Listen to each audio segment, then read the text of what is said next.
Este es un pasaje donde vemos el milagro de la mujer del flujo de sangre que detuvo realmente toda una travesía de Jesús y la multitud que iban hacia la casa de Jairo a sanar precisamente a su hija. Mientras esto sucedía, llegaron de la casa de Jairo, algunos mensajeros venían de allá de su casa y le dijeron: Jairo, no molestes más al maestro, ya tu hija acaba de morir. Y es interesante que ellos en estas palabras, cuando dicen ¿para qué molestas más al maestro?, Jesús escuchó lo que se le dijo a Jairo. Jesús escuchó esta noticia tan lamentable y negativa que se le dio a Jairo. Y el Señor, lo acabamos de leer, se le acerca porque oyó lo que le estaban diciendo y le dice dos palabras muy fuertes. Le dice: no temas. Y como que usando mi imaginación, veo que el Señor como que le pone la mano en el hombro, lo mira y tal vez Jairo, ya decepcionado, triste, tal vez frustrado porque iban todos rumbo a su casa, pero alguien interrumpió esa travesía, una mujer que necesitaba un milagro, y el Señor se detiene, le dedica el tiempo y algo pasó ahí sobrenatural. Y Jairo estaba muy preocupado porque su hija estaba agonizando en casa, pero llega ese momento un mensajero y le dice: no molestes más a Jesús. ¿Para qué lo molestas? Ya tu hija acaba de morir.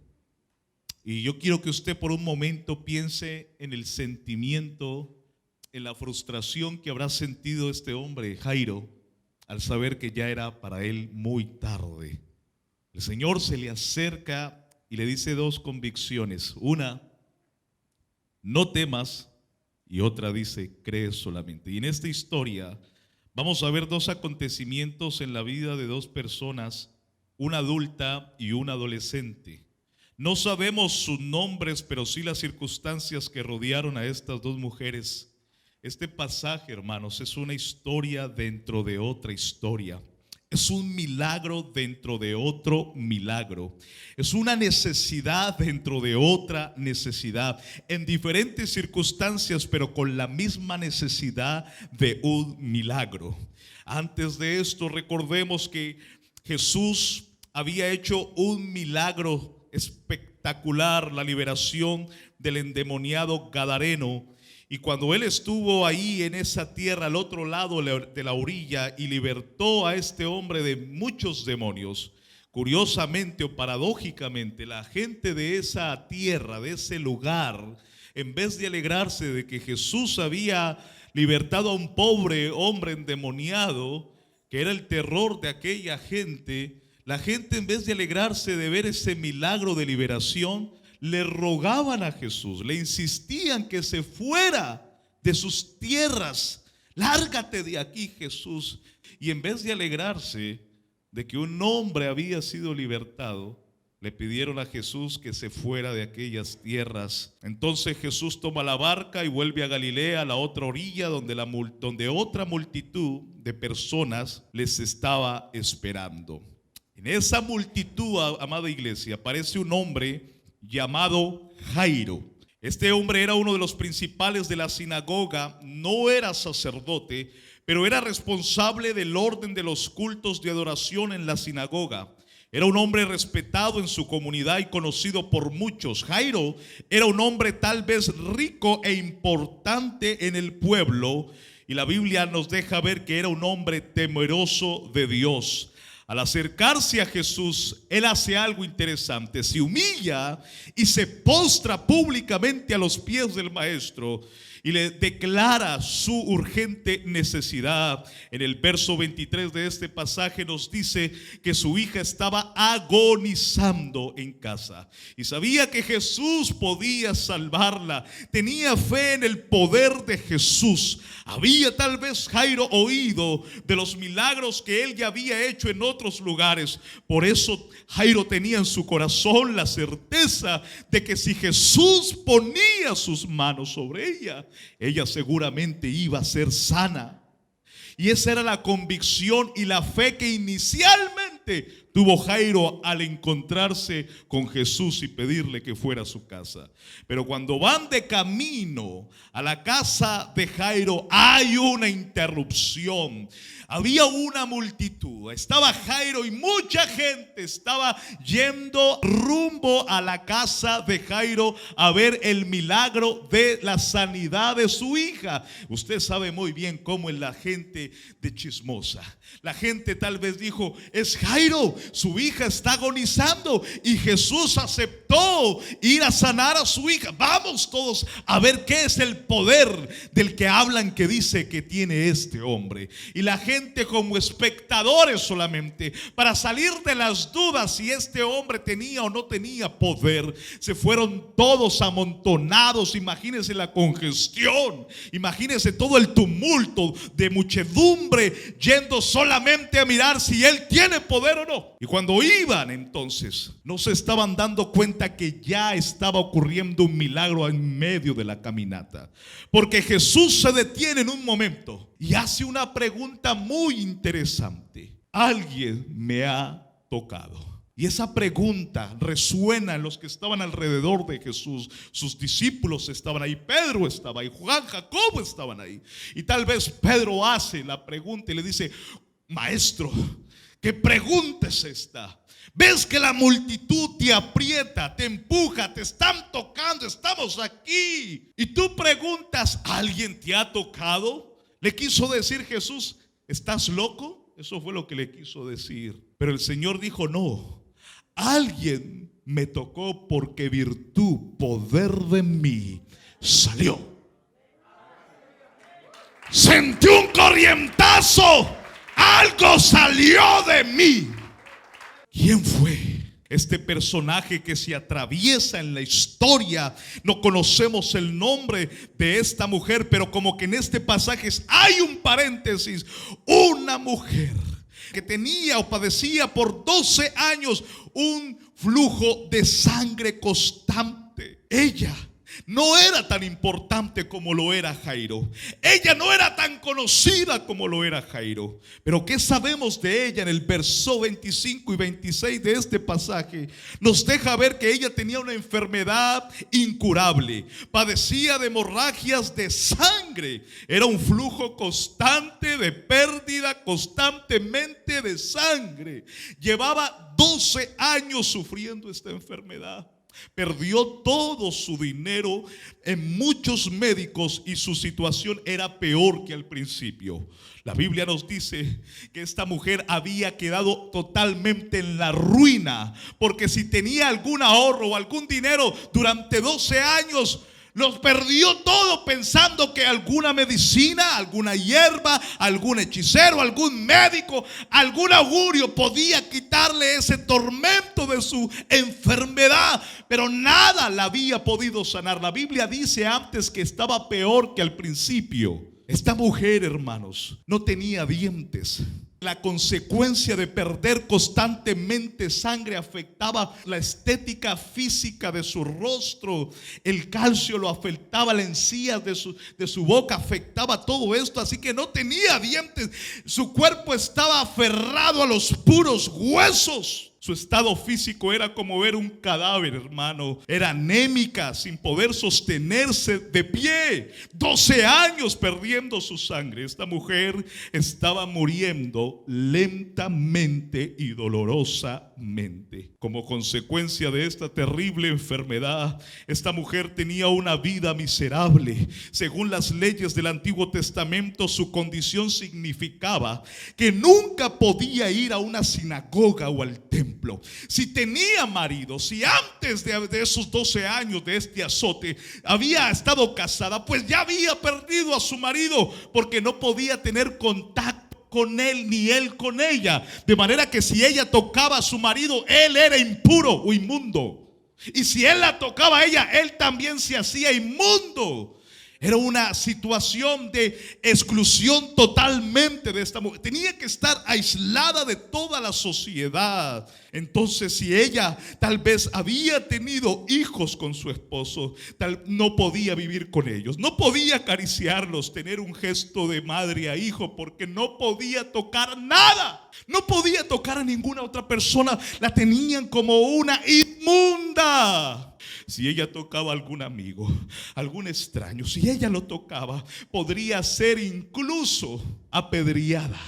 Podría ser incluso condenada a muerte por estar cerca de una muchedumbre de varias personas. No le tenía nadie permitido que ella se acercara al pueblo cerca de las personas. Ella era una excluida socialmente. Sería una mujer muy solitaria, aislada en la oscuridad, cargando en su alma una tristeza profunda. Yo no sé si usted ha conocido personas así, o yo no sé si usted en alguna temporada de su vida ha sentido algo que se llama tristeza profunda. En el mundo hay gente que para salir de esa tristeza profunda, de esa agonía que hay en el alma, le llaman allá depresión, creo que le llaman así. Pero es una tristeza profunda, aislada como en una cueva, porque no sé si no podía trabajar, no podía pagar renta, no podía valerse por sí misma. ¿Qué comía? No sabemos, porque no podía trabajar. ¿Dónde vivía? No sabemos. Pero sabemos que tenía que estar lejos de la sociedad, como en una cueva, como una bestia, como en un animal, allá escondida en un hueco tal vez. Pero aquí hay algo interesante en este pasaje de la palabra de Dios. La Biblia nos dice: cuando ella oyó hablar de Jesús, algo en su interior se activó. Algo se prendió dentro de ella llamado fe. Ella escuchó, y bien dice la palabra de Dios que la fe viene por el oír la palabra de Dios. Y ella oyó con sus oídos que había alguien que tenía poder de hacer lo imposible posible. Qué importante es oír, pero qué más importante es creer lo que oigo. Yo puedo estar predicándole aquí a las bancas o a un poco de gente que cree lo que se está predicando en esta tarde. El que tiene oídos para oír, oiga lo que el Espíritu habla a la iglesia. Se activó la fe en su espíritu. La mujer decía entre sí: si tan solo yo toco el borde de su manto. Esta traducción de pensó también significa en griego, ella decía entre sí. Es decir, lo pensó, lo visualizó, pero abrió la boca y dijo: si tan solo lo toco, voy a ser salva. Porque de la abundancia del corazón habla la boca. El salmista dice: mientras callé, se envejecieron mis huesos. Tienes que abrir tu boca y declarar lo que crees en el corazón. Ella pensó en tocarlo secretamente sin que Jesús se diera cuenta. Como ella era impura, hermanos, la condenarían por tocar a Jesús. Tal vez la apedrearían por acercarse nomás a unos metros de la multitud.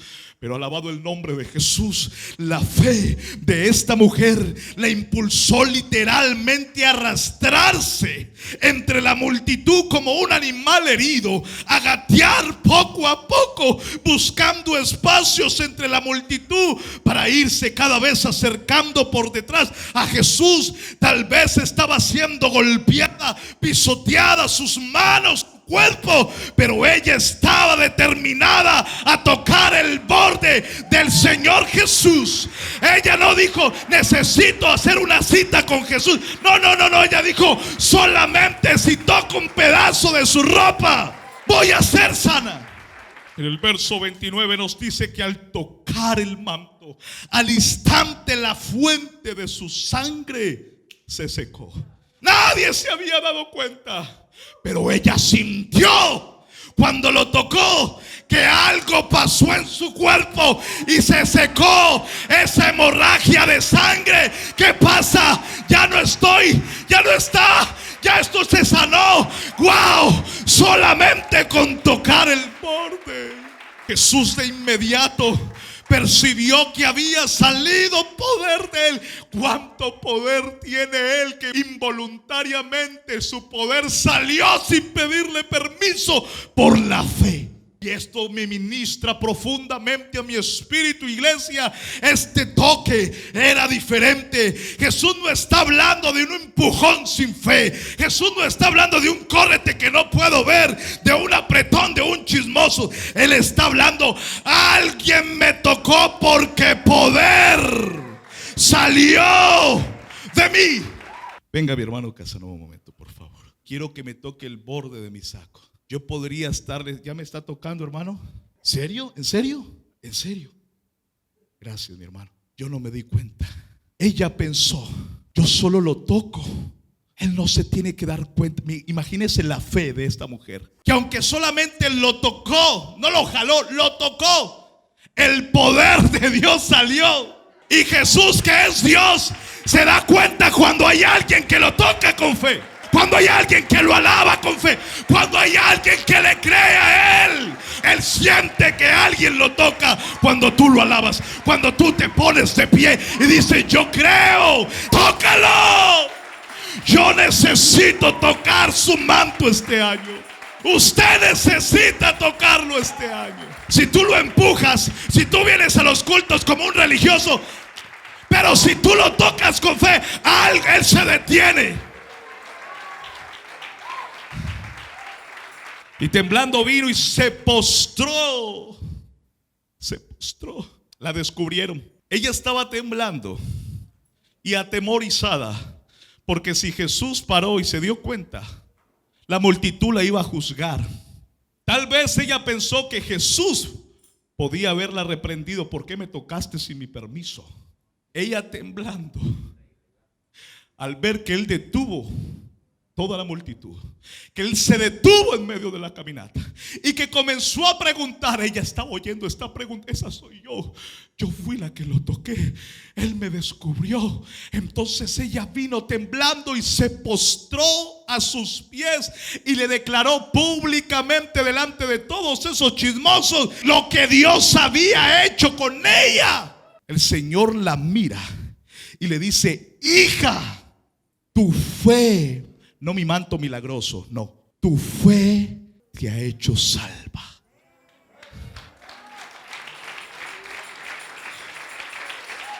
La traducción de esta palabra salva, lo que quiso también decir Jesús, que no solamente la salvó de su azote, de su enfermedad, sino que esta mujer fue perdonada sus pecados en esa misma hora. Su fe fue tan impactante para Jesús que él la sanó y la salvó de sus pecados. Iglesia de Misaday, en esta tarde, cuando lo impuro toca su manto, se tiene que purificar. Cuando lo sucio toca su manto, se tiene que limpiar. Cuando lo enfermo toca su manto, se tiene que sanar. Cuando lo caído toca su manto, se tiene que levantar.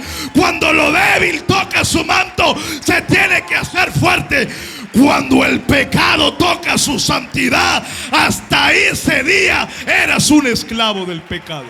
Cuando tu fe toca el manto de Jesús, un milagro tiene que ocurrir. ¿Cómo se habrá sentido entonces la desesperación de Jairo? Seguro que Jairo estaría muy impaciente. Pero Jesús, ¿no te das cuenta que mi hija está agonizando? Por favor, no te entretengas con nadie ni con nada. Mira, estaba mirando el reloj, si tenía reloj, no sé, pero estaba mirando de que ya estaba muy tarde. Jesús estaba tal vez para él perdiendo un tiempo valioso, pero él tal vez pensando: no te entretengas. Mientras ocurría todo esto, llegan y le dan la mala noticia: Jairo, tu hija se acaba de morir. Y yo quiero que usted se imagine por un momento cómo se sentiría cuando le dieron esta noticia. Quizás pensó: ve, Señor, si no te hubieras entretenido con esa mujer, mi hija estaría viva. Lo interesante de esto es que los que le dieron esta noticia a Jairo, esta gente le estaba diciendo a Jairo: ese Jesús solo sana vivos, ya se murió, él no puede hacer nada. Mire esto. ¿Para qué molestas al maestro? Ya se murió. Ya no hay esperanza. Si tenías fe, sepúltala con tu hija. Y Jesús oyó esa voz del enemigo. Y cuando Jesús oye que le estaban diciendo, apagando la fe de Jairo, se le acerca y le dice: Jairo, no temas, cree solamente. Y escuche, Jesús sabía que el temor y la fe no pueden ir juntas, son enemigas. O tú te llenas de temor o tú te llenas de fe. No temas, no le des lugar al temor. Pero Jesús ya murió. No temas, cree solamente. Hermano, tú decides qué creerle, si creerle al temor o creerle a Dios. Tenemos, iglesia, la costumbre de agarrarnos a la fe mientras la niña aún está viva. ¿Cómo así, hermano José? ¿Qué está diciendo? Explíqueme eso. Es decir, mientras vemos una puerta abierta, ahí tenemos fe. Mientras podemos ver que la medicina puede pelear con el cáncer, ahí tenemos fe. Mientras el diagnóstico médico no es tan grave, ahí tenemos un poco de esperanza. Pero eso no es fe ni esperanza. Eso es una esperanza efímera. Eso no es vivir por fe. Eso es andar por vista. Vivir por fe es cuando sabemos que ya se murió, que no hay solución, cuando todas las posibilidades se cierran, cuando la enfermedad es terminal, cuando el diagnóstico médico te dice el bebé viene con problemas, no hay nada que hacer. Es ahí cuando andamos por fe y no por vista. Es pues la fe, la certeza de lo que se espera, la convicción de lo que no se ve. En el verso 37, Jesús no permitió que la multitud le siguiera, excepto 3 de sus discípulos, Pedro, Jacobo y Juan. Cuando él escucha esto, dice: esta gente no cree en mí, esta multitud no cree, y los que vienen de la casa de Jairo, menos. Hermanos, es que muchos quieren ver sin creer, pero debes creer para poder ver. Dios no necesita público ni multitudes para mostrarte su poder y recibir el milagro. Solo se necesita 1 o 2 o 3 que se pongan de acuerdo y que pidan algo creyendo, y el Dios del cielo responderá. Alabado el nombre de Jesús. Había mucho alboroto entonces en la casa de Jairo. Quiero que me preste mucha atención porque aquí hay revelación. Entonces Jesús llega y en el verso 39 nos dice que él vio que la gente estaba gritando, llorando. Y le dice: ¿por qué tanto alboroto? La niña no está muerta, solo está dormida. ¿Sabe qué hizo la gente? Se comenzaron a burlar de Jesús. Luego de estar llorando, ahora se estaban carcajeando de Jesús. Escúcheme esto. Ahí estaban las plañideras. ¿Cómo así, hermano? Plañideras. Eran lloronas por salario. Era una costumbre pagar a personas que lloraran y tocaran la flauta como señal de pérdida y de tristeza. Estas lloronas cobraban más dinero si sus gritos y lamentos eran más fuertes y exagerados. Contrataban flautistas o músicos que estuvieran ahí tocando mientras estaba la tragedia. Si había muerto, pues comenzaban a tocar la flauta, porque así recibían su pago. Es decir, tocaban y celebraban la muerte. Y quiero decirle, iglesia, que habrán personas que solo estarán como espectadores en tu vida para verte sufrir. Personas que solo estarán mirando si te mueres o no, si Dios te responde o no. Personas que te dirán: estamos orando por ti, hermanito, pero no son capaces ni de orar por ellos. Plañideras y músicos que solo tocan la flauta, no para celebrar la vida y los milagros, sino la muerte y la incredulidad. Gente como los 3 amigos de Job, que solo estarán ahí para criticarte y juzgarte, y te van a decir: ¿qué hiciste? Dios te está castigando. Esa enfermedad, eso que te está pasando, ¿quién sabe usted, el hermanito, quién sabe qué habrá hecho? Por eso, hermanos, quiero darles un consejo: no publiques tus problemas en Facebook. La gente lo único que será darle un like a tu necesidad, pero tus problemas seguirán igualitos. No hagas publicidad de tu necesidad. Dios no tiene Facebook. Usted lo que debe hacer es esto: entrar en tu aposento y cerrada la puerta. Ora a tu Padre que está en secreto, y tu Padre que te ve en lo secreto te recompensará en público. Alguien puede darle gloria públicamente en esta congregación. Y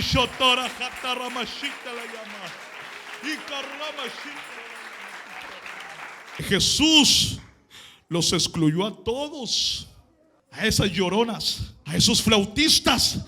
Sáquenme a esa gente de la casa. Voy a entrar solamente al cuarto con Jacobo, Pedro y Juan, y con los padres de la niña. Jesús, para hacer un milagro, tiene que rodearse de gente que le crea. Por eso sacó a los incrédulos. ¿Quieres ver una resurrección? Entra conmigo al cuarto. ¿Tú crees lo que yo puedo hacer? No oigas esas plañideras. Saquen a esos flautistas. Jesús entra al cuarto y le dice a la niña: Talita Kumi, que quiere decir: niña, a ti te digo, levántate. Y la que estaba muerta se despertó.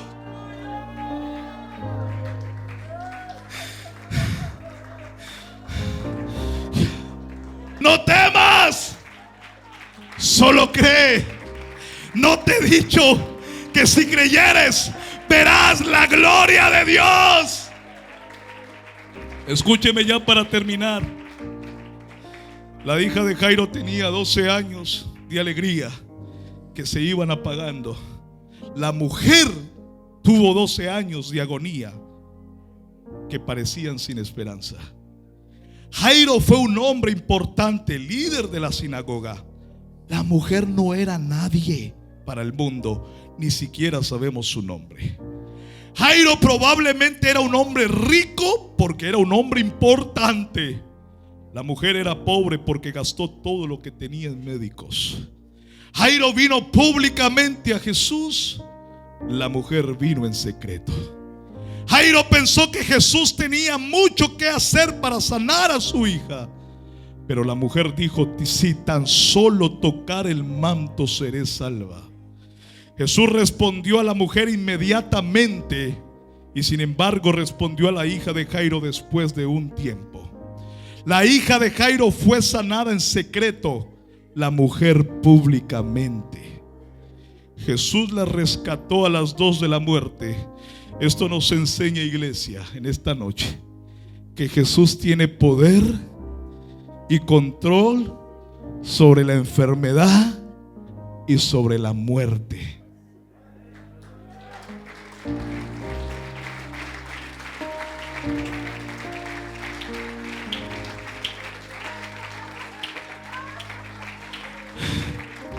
Yo quiero que alguien dé un paso de fe a este altar. Alguien que necesite un milagro, pase en fe. Salga de la multitud, por favor, y venga por favor al altar. Y